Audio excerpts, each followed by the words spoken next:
Welcome to the next episode in our series. It's Ask a Greenhouse Expert, and today's topic is designing for light. This webinar series is hosted by Ceres Greenhouse Solutions. Today's topic is on one of the most critical and often overlooked design decisions in greenhouse construction, glazing materials. Over the course of the next hour, we are going to look at the impacts of light transmission, both from materials and also design decisions. Our hosts are going to start with a presentation of glazing materials and other important decisions that affect light transmission, addressing all the emailed questions as they relate to the specific slides. Please ask any questions that arise in the Q&A as they come up. Please keep the questions relevant to the topic. Also, this event is being recorded and will be available on demand in a follow-up email and on our YouTube channel and website. My name is Miriam, and I will be the host for today's event. And we have our regular greenhouse experts, Marc and Josh. Check out ceresgs.com about page to learn more about Marc and Josh. And before we get into it, we just have a quick disclaimer. The information provided during this webinar is for general informational purposes only and is based on the expertise and knowledge of our greenhouse specialists. The advice and recommendations provided are intended to assist attendees in understanding various greenhouse systems. Participants are encouraged to consult with a qualified professional or conduct further research to address any specific concerns or requirements they may have. The hosts and organizers of this webinar are not responsible for any actions taken based on the information presented. So with that, I'm going to hand it off to Josh and Marc. Go for it. Hello. Thank you, Miriam.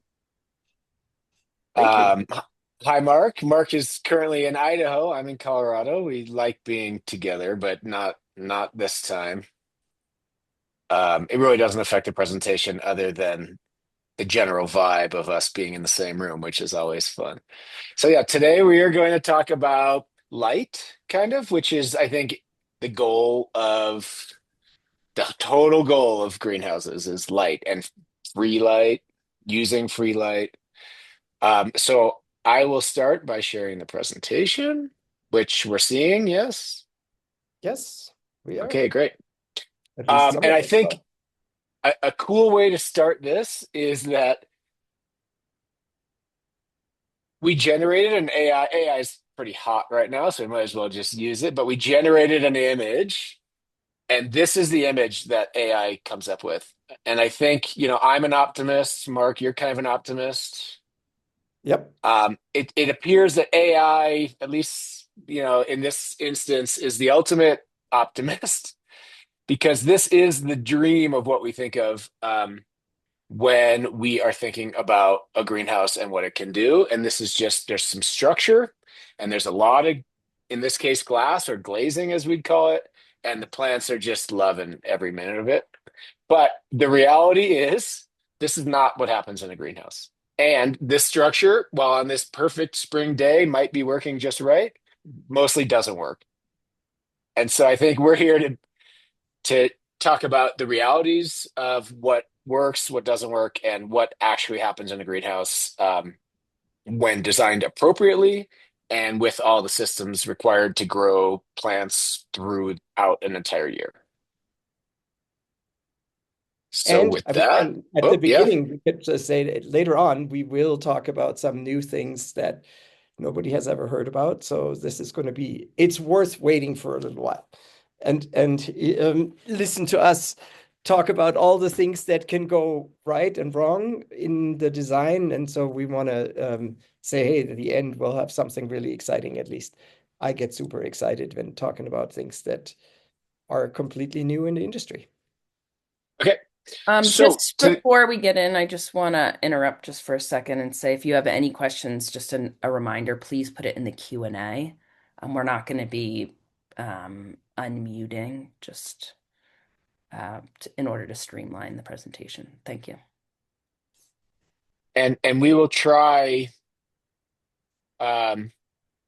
we will try to answer those questions as we go, even though Miriam, I'm not seeing the Q&A, but you can chime in as needed.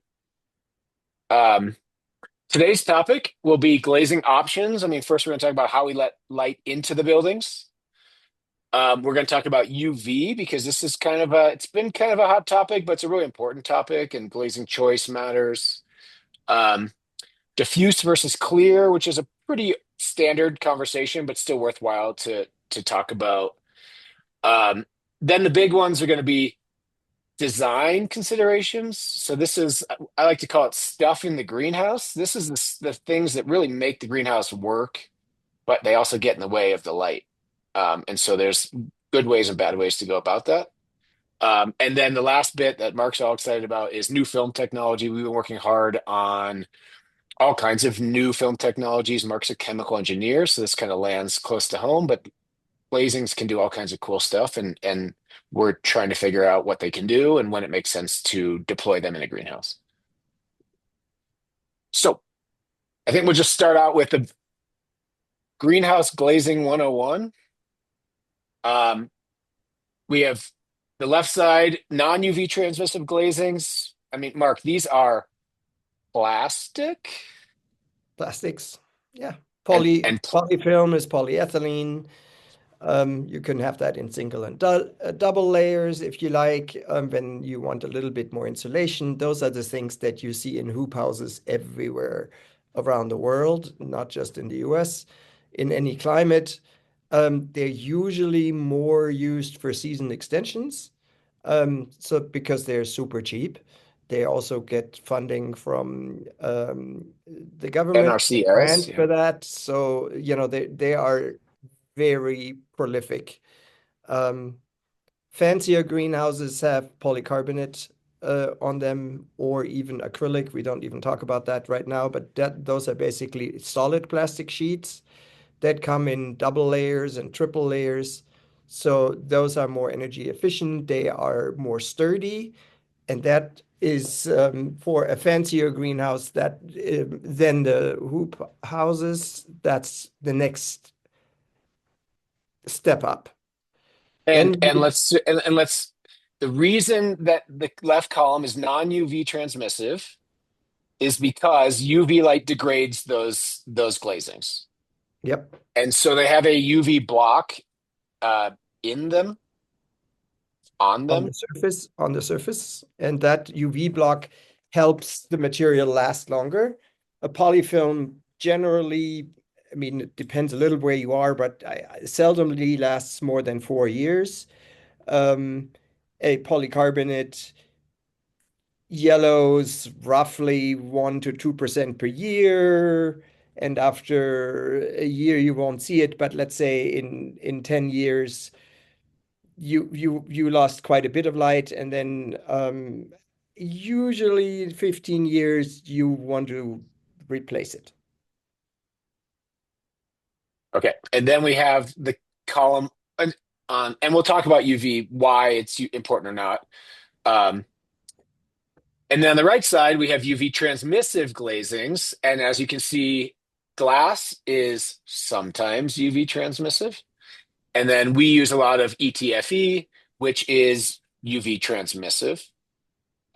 And I think we can speak about the glass portion. Glass itself is UV transmissive as a material. Yep. Mark, yep. Yeah, yeah, yeah. But but when we deploy glass in a greenhouse, we have to take in, this is why the AI model or the AI image looks so cool, but it's not realistic, is, and we've seen this before, hail hits glass, glass breaks, glass falls on people's heads. That's UV transmissive, but it's not something that we are going to design to a greenhouse because it's downright dangerous. And so oftentimes glass in a ceiling of a greenhouse needs to have a film on it. And the film is basically to hold it together that if it does break, it won't fall on anyone's head. That film, as a standard, is not UV transmissive. We've now removed the UV transmission from the glass. Now, we can add a different film that is more expensive that is more UV transmissive. So there's a lot of nuance to this. But this is just the baseline of different glazing options, and then we'll get into why one would use some or others. Yep. And And here's, but we, yeah, in general, we want to say, that I mean, glass and ETFE have the advantage that because they do not get damaged by the UV, they last forever, right? So that's the once installed, they should last forever, with the exception of, okay, well, if you have a big hailstorm, the glass can break, the ETFE will not, right? And so that's where when things become haily, then we recommend using ETFE specifically to protect the crops from the hail, but that's a different and topic. and and we've talked about ETFE in the past. Just to be super clear, ETFE Yeah. is a ethyl. I'm not even going to try. It's on the last slide. But it is a film that we are using more and more, just in case people are new to this. It's a really high performance film. And Um, before we get into this graph, I just there was a question about performance over time. So this chart here will address yeah, that question. How yeah, did and reglazing so material perform over time? yeah, and so just as a general baseline rule, this is a chart that we like to show people. ETFE in a single layer is highly light transmissive. It doesn't degrade over time. It stays the same. The horizontal arrow is just steadiness over time. And it does transmit UV light. Single layer, you can see insulation values. We've got R values and U values. Um, we usually use ETFE in a single layer. We can do double. We have done triple. These get more complicated, but it's just to show you what multiple layers do both to light transmission as well as to insulation. So on the insulation side, it is significant, but it also reduces transmission significantly. Um, Glass, similarly, it's comparable to ETFE, um, but it's a very different use case. It's heavier. It changes the greenhouse entirely. And then this is polycarbonate. This is that rigid polycarbonate, 8 millimeter. You see, you're losing light transmission, but it degrades over time and does not allow UV to go through it.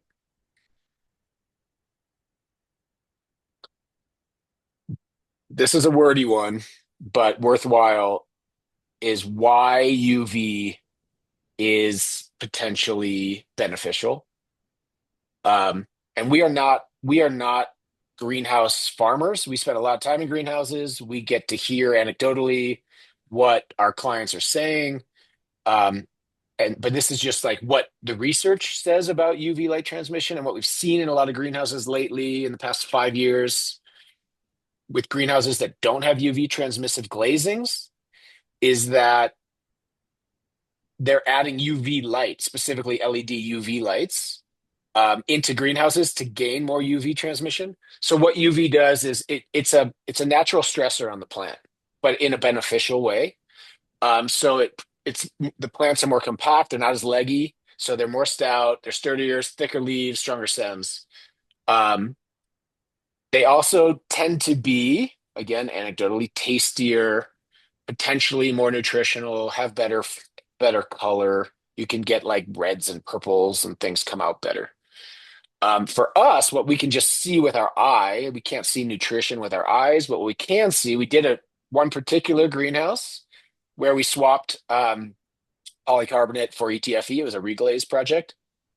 The greenhouse was covered in powdery mildew, had a bunch of bugs. It wasn't well maintained. They put on ETFE and it changed instantly with like no labor changes or anything. The greenhouse just changed. The powdery mildew went away because the UV stresses it. It can't survive in the same way. Bugs don't like it either. Um, Granted, like bugs that live outside can live inside in a greenhouse with UV, but the powdery mildew that's thriving in a greenhouse doesn't thrive the same way when you put ETFE or glass allow UV to come through the greenhouse.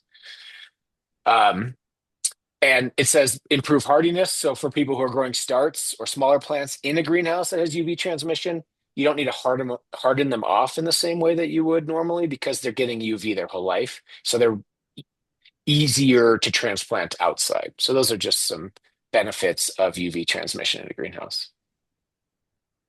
You didn't talk about the bees. the bees need UV light so that they can orient themselves. So when you have pollination in the big greenhouses, we're talking multi-hectare. Part of it, the problem is you're bringing actually UV light in for the bees so that they can pollinate your flowers. There you go. Hey Josh, Random fact. just before we move to the next slide, there is a live question here. Someone has stated, I once worked in a greenhouse that used bent glass. I was told it increases the strength significantly. It has been up for 30 years now and no issues with breakage, but I have no idea how much it costs. Any thoughts I on actually have no idea what bent glass means. Oh, yeah, yeah, I know. I mean, it does exist. There are specialty manufacturers that make literally round glass, and they're really expensive because of for obvious reasons. But it looks really cool. I've seen a few greenhouses that way. Um, so it exists. You need special forms. You need it. It's not easy to make, and it costs a bunch of money. That's um, in terms of um, the stress from hail, I do not know what the effect on of hail would be on the bent glass. So that I don't know. Yeah. Okay. And another thing that is often done in glass greenhouses is what in the US we would call tempered glass, and in Europe they would call um, strengthened or hardened glass, so that it doesn't need the film. If it breaks into smaller chunks and they're not sharp, like a car windshield or something, but there's still glass potentially falling on your head, which is why we often don't use that. Or you can put a net under it, but that gets into less light transmission, which we'll talk about here in a little bit. Okay, the next quickie is just diffusion versus clear. Um, this is our diffuse or our clear light. This is our diffuse light drawing. That's a little bit different than it was. Um, Light hits the diffuse glazing, that glazing, and we can do this in ETFE. You can do this in glass.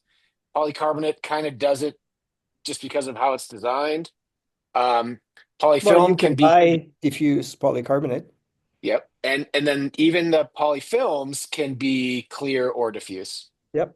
And all it does is spread light. So when light hits it, it just instead of just going straight through, it just explodes in all directions.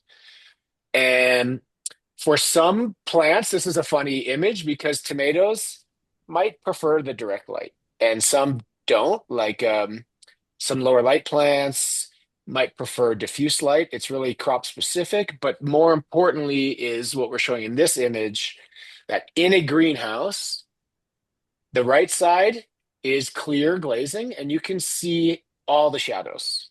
That is just sunlight coming into the greenhouse, and all the structure. Um, this big shadow here, you can see my mouse. My mouse is this shade perimeter seal. It's all there, all the shade. When you go into a diffuse greenhouse, you can still kind of see the shadows, but way less because that light is being spread all over the greenhouse. You can see if you look at the glazing that you can't actually see outside. It's cloudy. And so that light is just spreading everywhere. That's what that cloudy does. With the ETFE, diffusion is actually mechanical. They roll the film over a physical drum and create contours on the film that make the light go in all kinds of crazy directions. I Yeah. mean, I want to add something to it because I think it's important. It took me a little while to understand. The diffuse light is we say that it's beneficial. We measure it by we measure any light with a light sensor, and they're usually directional. That means that light sensor uh, for wherever way you are holding it will measure whatever comes into that light sensor. And so when you put the light sensor on the left side, if on the right side on the picture in one of those squares where the light is, you would get numbers that the instantaneous reading of that would be, it's called PPFD, that's the par light. Now I'm getting technical. That's the par light, that's the light that the plants actually see. It's called the photoactive radiation. That um, light that you would measure in that place could be 2000-ish minus whatever the glazing takes away. 2000 is kind of the number that the sun provides. It's a little more than that on a really sunny day, but that's good enough. Um, a tomato will love those 2000. It will take all of it anytime it says yes and get me more. A lettuce at 2000 is not happy. That would burn that lettuce right away. So you need to make sure that the lettuce does not see 2000. But on the left side, when you measure anywhere on the floor, you will only get about 1,000. And you're like, well, now I lost 50% of the light. It's actually not true. You are 50%, it's only 1,000 if you point the sensor up, but if you're pointing it to any of the other directions, you will still get a number close to 1,000. Whereas if you're doing that in the right side of the picture, it gives you 2,000 up. But if you're going 90 degrees from that, you measure very little. So the total number of photons per greenhouse are the same. That just depends on how much comes through the glazing. And when you basically take the sensor right to the diffuse material, you will measure the same number that the glazing gives you. In our case, often ETFE with 94, 95% light transmission. So when you have 2000, you measure 1900, and that's fine, right? Right there. But once you go a little away, it's down to 1,000. And people Yep. need to realize that for many plants, this is so much better because you're getting no super intense light on any part of the plant. It will all, but it's the whole plant that gets the photons, which makes them happy. Yep. And the big thing there is what Mark was saying is that the light sensors are directional and the diffusion goes everywhere. And so it just affects the light meter, but not actually the light in the greenhouse. Yeah. Um, okay. And a question came in about the Yeah. red far red ratio on diffuse versus clear glazing. It doesn't change what's coming through the building, right? We're not blocking red or far red because of the diffusion necessarily. Um, Usually I look more at the near red. Um, and I haven't measured, to be honest, I haven't really measured it. There's very few sensors that are used in this field. I think my sensors go to 750, which is just scratching the near red. And that's already an extended range to the normal 400 to 700 numbers.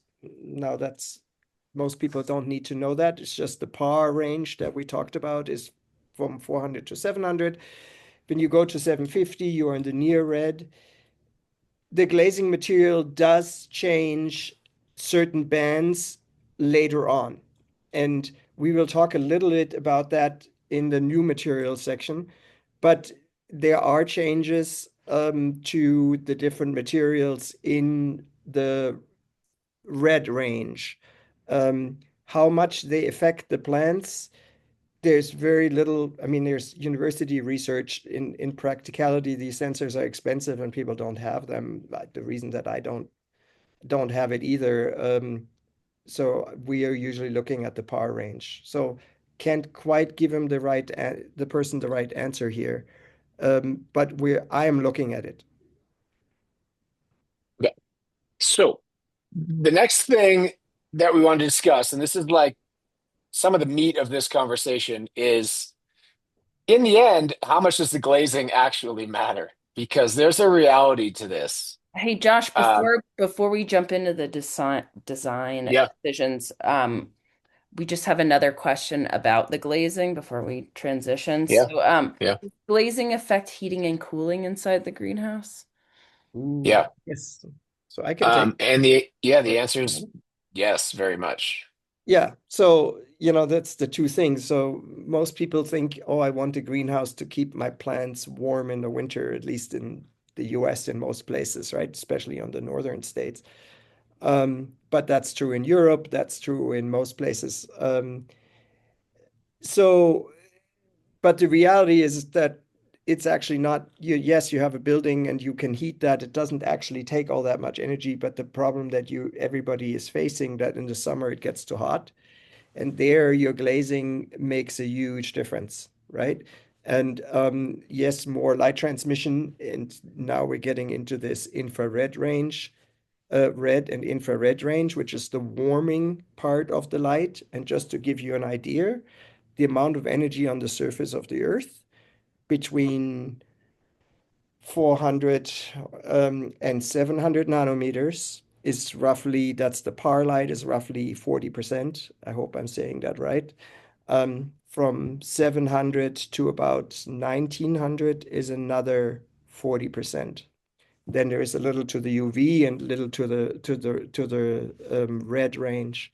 So 40% of the light in the near infrared and red, the plants don't really need, but if you have a light transmissive, highly light transmissive material over the whole range, you're getting a lot of heat. And now you need to run your exhaust fans, your water for evaporating, water to cool, your air conditioning systems, a lot. So people don't often think about that, but it's a great question and something that we want to address a little later on in the presentation.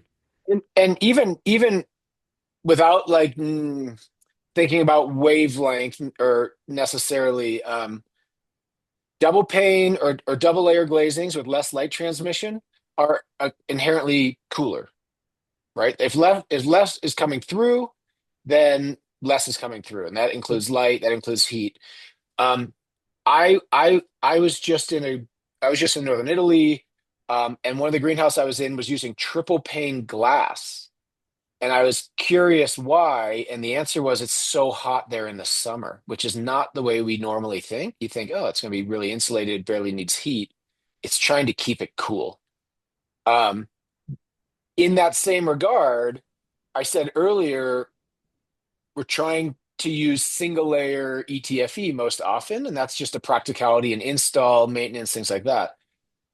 But then we can add up shade systems below it, so we can actually do other things like multiple shade systems to help with that cooling because the single layer ETFE is going to let a lot of heat in, and then we can try and mitigate it other ways other than just glazing before it warms the whole greenhouse to a point that we can't handle it. So yes, that all matters. Um, the other part of this is what we're looking at now, which is the reality of a greenhouse. And that is that we're greenhouse designers. We focus on glazing and light transmission all the time. A single layer ETFE at 94% light transmission feels really high performance. Um, Sometimes none of that matters if you don't design the rest of the greenhouse appropriately. And so these are just some greenhouse examples. And we're not saying these are poorly designed or well designed. Sometimes this stuff happens with contractors, subcontractors, doing things. There's all kinds of stuff that could happen. Um, but this is the reality of what happens in the greenhouse. And we're going to show you some pictures of greenhouses that basically get no light. So if you look at this, these greenhouses they're greenhouses, I suppose, but they're kind of just like houses. So this is we took these pictures in a sunny day. It doesn't show you the crops because I don't want to, we don't want to show the crop per se, but we can show you what that does when you put all this stuff in the ceiling. And the people that do that are generally the electricians and the plumbers that you need, and they are incredibly awesome trades, but they don't think about the light. I had just a conversation. I'm on a job site right now. This morning, somebody said, "Oh, I have an alarm for a door that needs to go all the way through the greenhouse to the other side through a hallway. I want to put it right up there next to the glazing because I have a free run of conduit." And I was like, "No, you're not. And he said, well, then I need to go down and near to the floor, and then it costs extra money and extra bends and all of it. And I was like, yeah, it'll take you whatever, $50 to get your extra parts that we pay once, but the light up in the ceiling that the piping up in the ceiling will cost you light transmission for the rest of the life of the greenhouse. And so here's where a comprehensive approach to greenhouse planning, not just buying a greenhouse, but actually having somebody who thinks about the mechanical, electrical, and plumbing to make sure that all of that is taken into account, and we'll see more examples of that. All the stuff that you need to run the greenhouse to take it away from the light, right? Where the light comes in. Yep. So you go And ahead and show more. This is a grow table on a sunny day. And you can see there is sun on a few places, but most of the time, there's in the middle of a sunny day, it's dark, right? That's the things that we don't want. And this is an expensive greenhouse. It was not a cheap greenhouse. so that the goal is not this. Yeah, Because what happens in this situation is that they are running lights all the time. yeah. Even in the middle of the day, on a sunny day.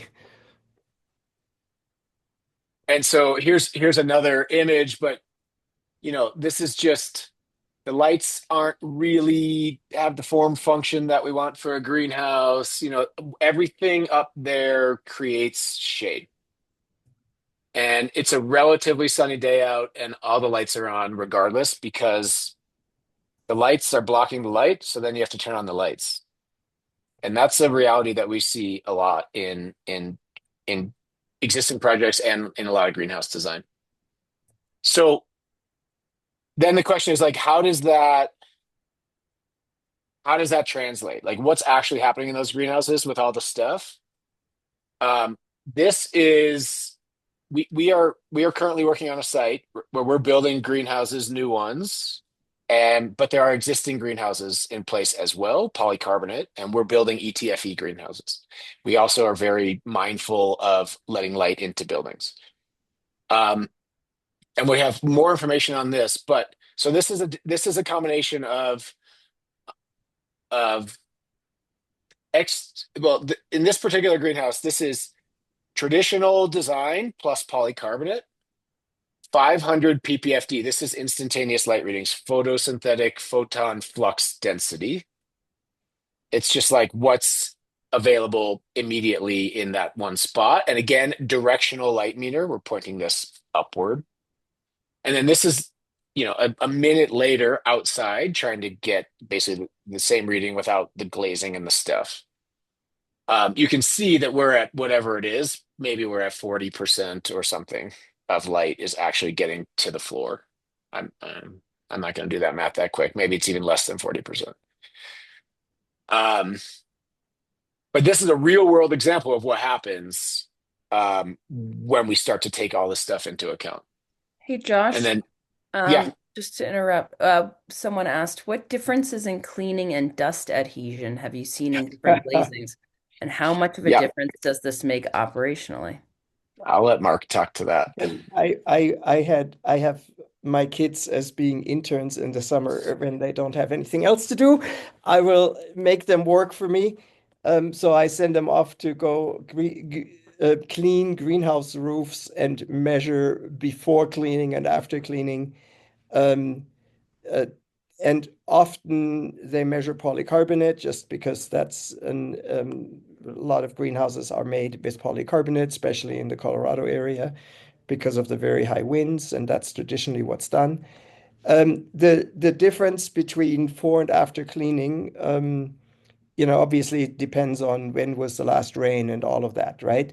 But in average, when they went out and did that, there can be 25% can be just dirt on the roof. And it could be more, it's just what they measured. It varies a little bit, how long the last rain was, whatever, 10 degrees, 10% minimum, 20%, 30% is our normal differences. And when you go to large greenhouses, multi-hectare ones, they have specific sleds that slide over that greenhouse that will actually spray the glass so that it actually cleans it. So they do that frequently. For normal, people, you're in a backyard, you don't think about it, but you should. It makes, it's one thing to have a glazing that you're trying to get 80, 90% light transmission, and then you have 20% of dust caked on it. By the way, that's also true for solar panels. Same idea.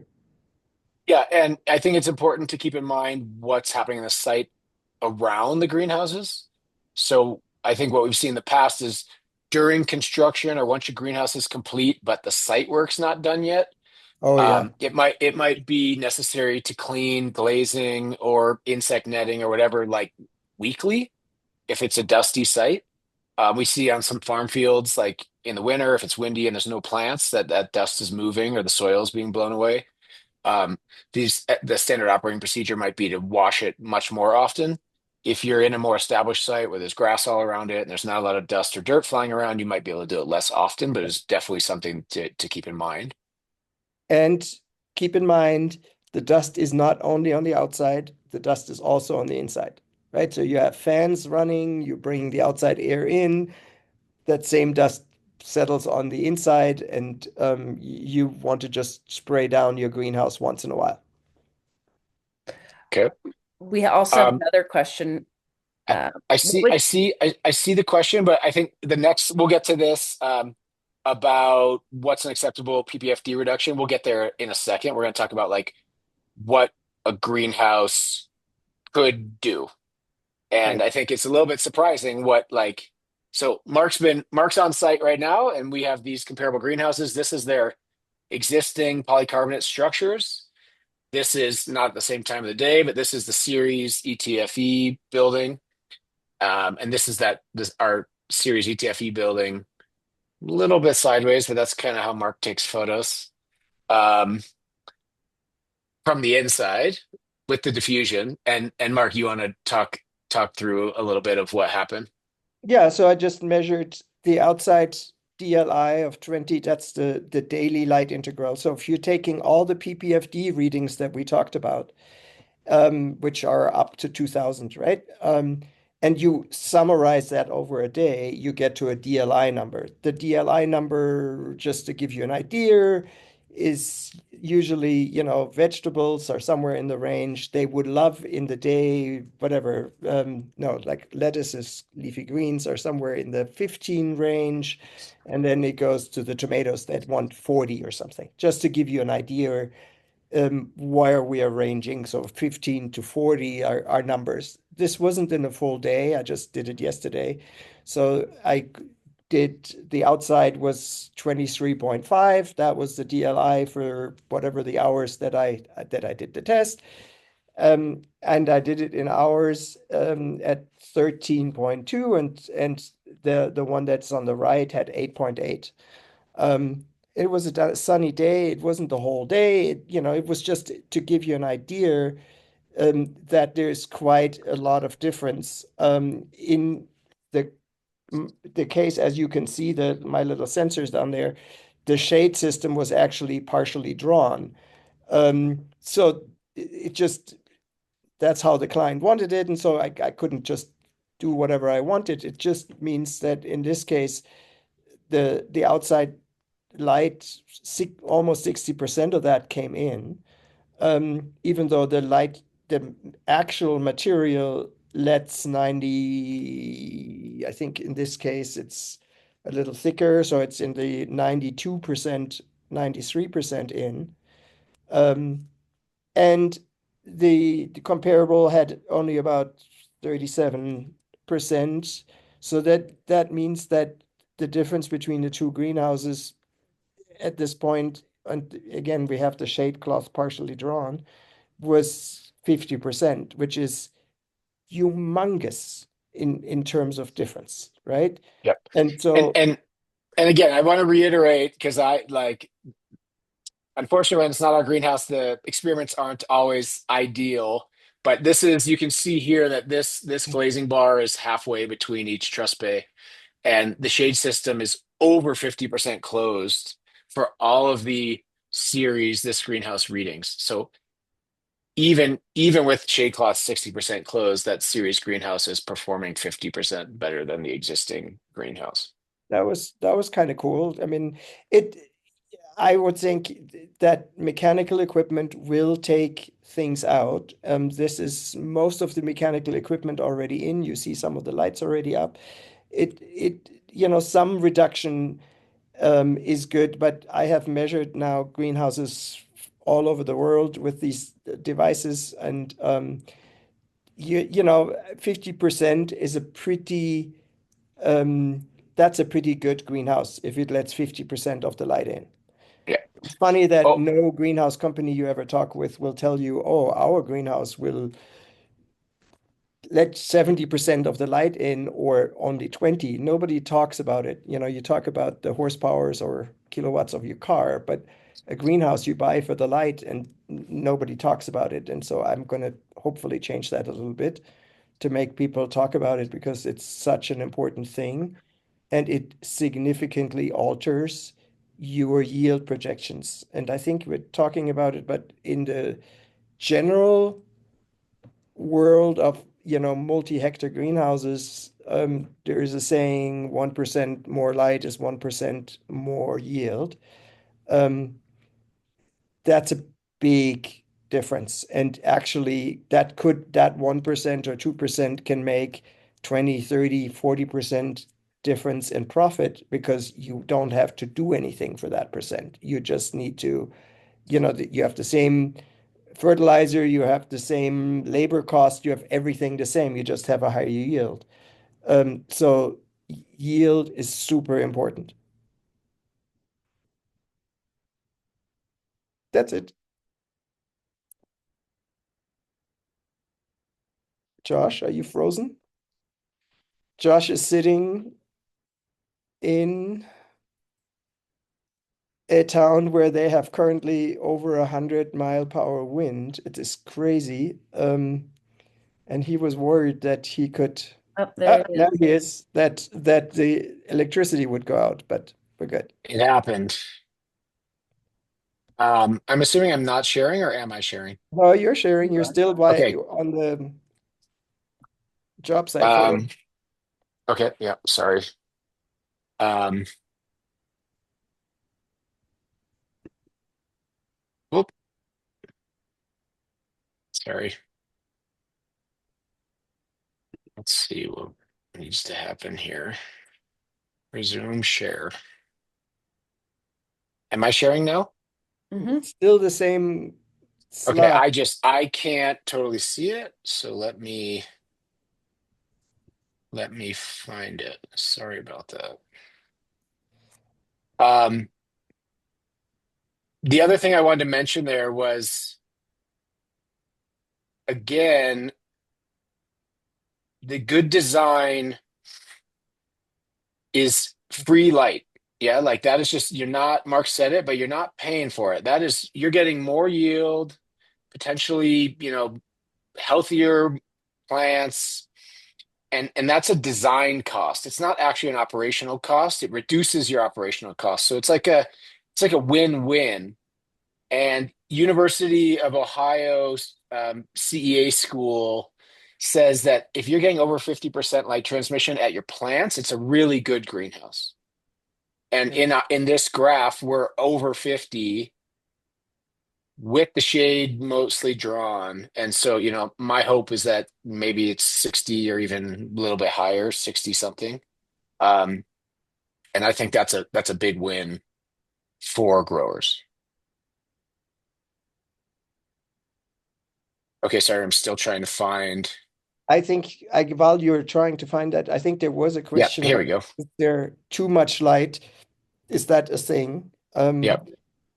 Yeah, the answer is if the PPFD level, the instantaneous level at the plant level, can be too much for certain plants that don't need that much water, and so they cannot they become overactive and basically start getting brown tips, right?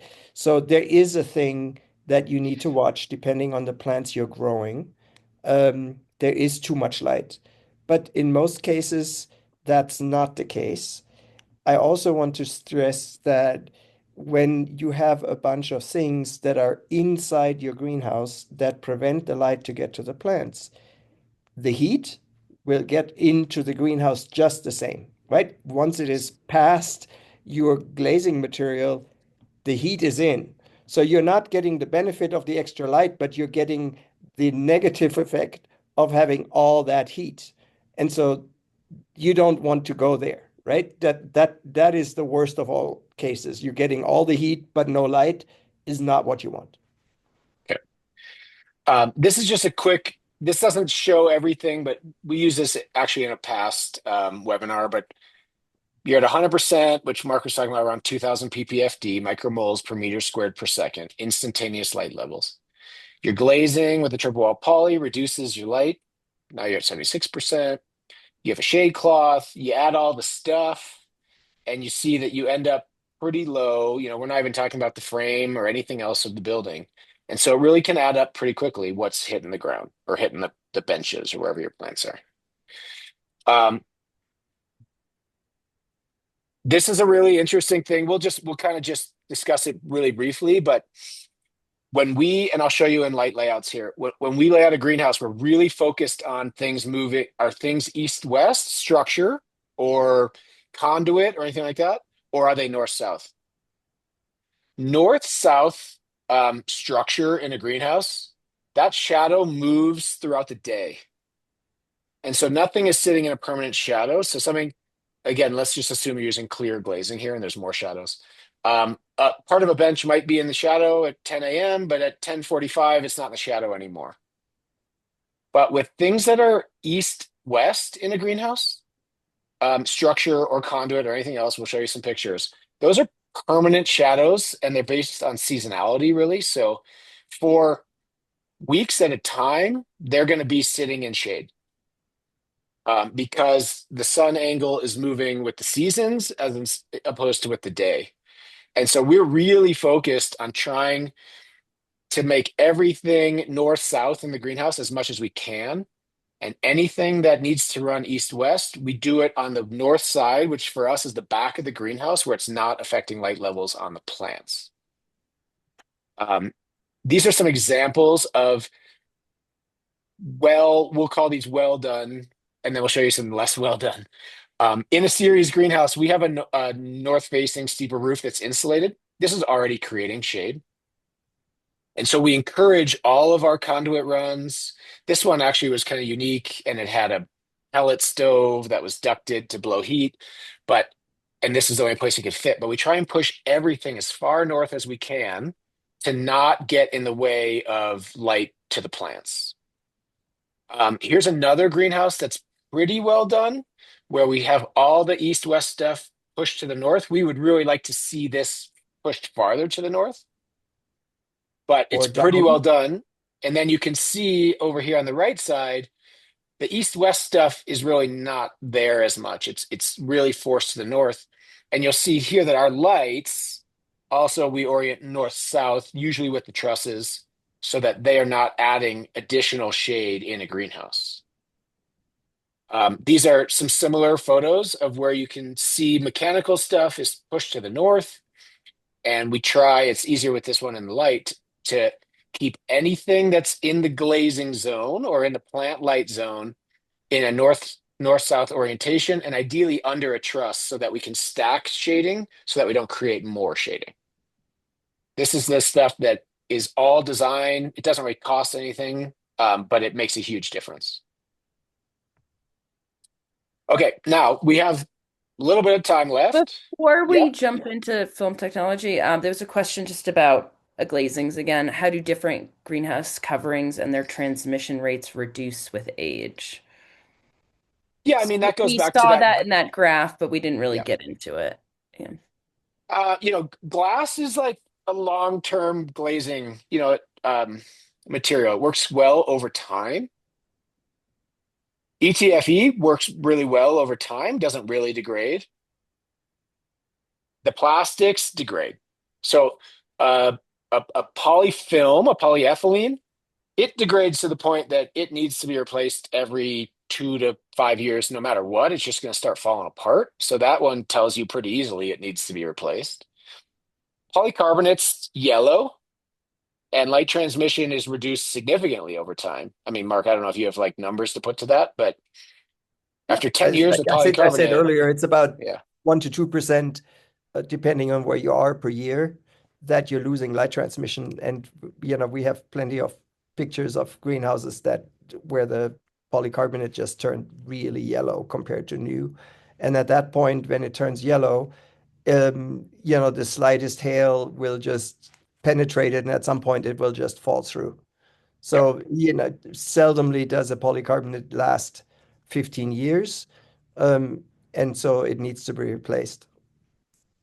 And it's hard, when we're budgeting a new greenhouse, it's hard to factor in the 10-year polycarbonate replacement into the overall cost of the greenhouse because clients aren't often thinking 10 years out, which totally makes sense. They're writing a business plan for 5 or 7 years.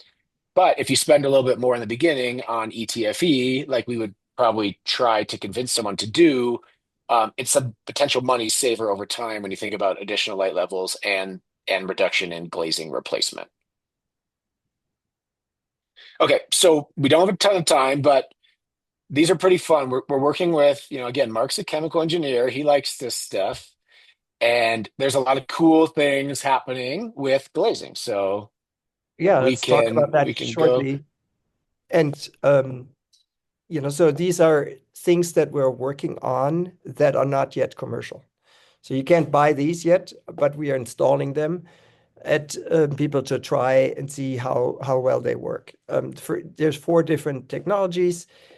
It's always fun to work with something that is just completely new. None of us, or very few of us, have the ability to see something or touch something that has never been touched by anybody else. That just tickles me to no end. So one of them I call the light bender. It increases the light on the inside of a greenhouse. We'll talk about it. There's a light selector, which just is a film that will pick certain wavelengths over something else. There is the picky heat rejector and the ice box. So let's talk about that. I have to also say, you go next. I think I took more selfies yesterday night than I did in the last 5 years together. In other words, 5. So the first one is the light bender. The idea is that you're putting it on the outside of a greenhouse. It will um, uh, prevent light from bouncing off of the surface of the greenhouse glazing, whatever, glass or whatever else it is. When the sun comes in as a lower angle, it will just reflect out. And in this case, you want to bend the light going in. It should increase the par light by around 5%-ish, probably a little more. And so we're testing that. Would be, again, a flexible film, easy to install on the outside of a structure. It's also diffuse. The lifetime of it is about 10 years. So while that makes it a little tricky. So if you put it on glass, which is easy to install, but if it only lasts for 10 years and the glass lasts for 50, what do you do after 10 years? You're going to pull it back off, which you could, but it's just a little complicated. Probably better to put it on polycarbonate because that lasts only 10 years, so you could use it. So there's somewhat of a limit to the usefulness, but on the other hand, if you have 5% more yield over 10 years, could be a lot of money and worth doing. The next one is the light selector or light conservation film. You can see me holding 2 pieces up, one side and the other. One of them you can see is really shiny, which means all the light gets reflected. whereas the other side of the film lets the light go through and you can actually see my skin or my eyebrows. So that the idea here is that it lets 75% of the light go through in one side, which would be the right picture, and on the left picture, it reflects 75% of the light.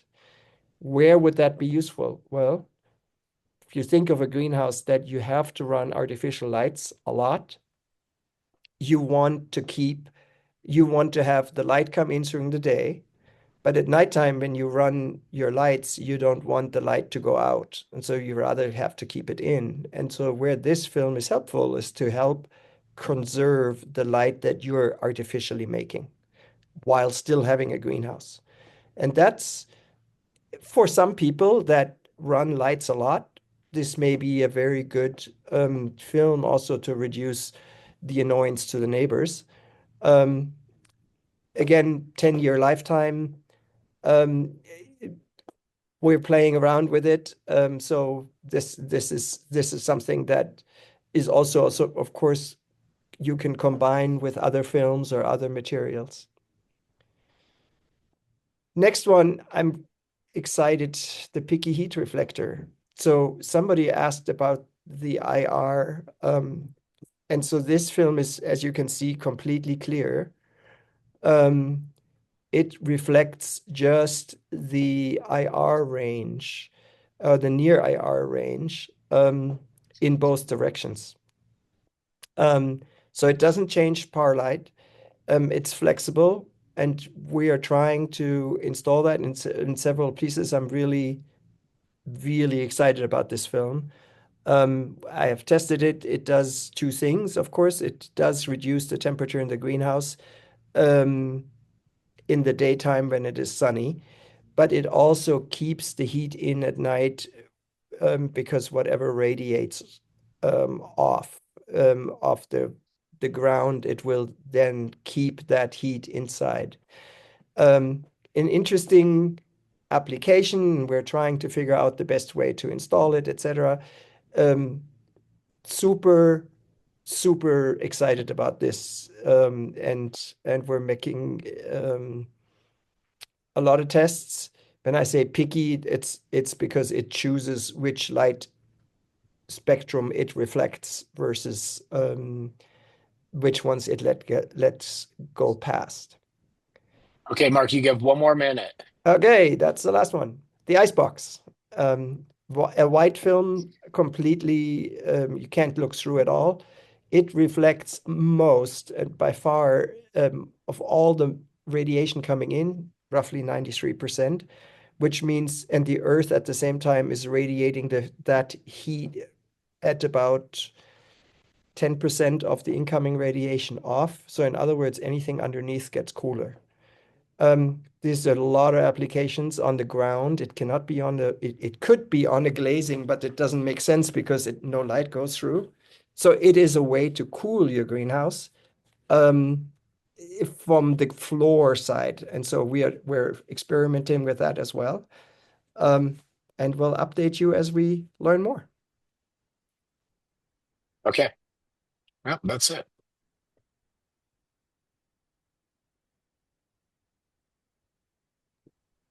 Okay, thank you everyone. Sorry, it took me a minute to get our closing slide up there. Thanks for joining. As always, you can always follow up with a question, or if you'd like to speak directly to Josh or Mark, just send us an email, look at our website, follow us on social media, and thanks for joining.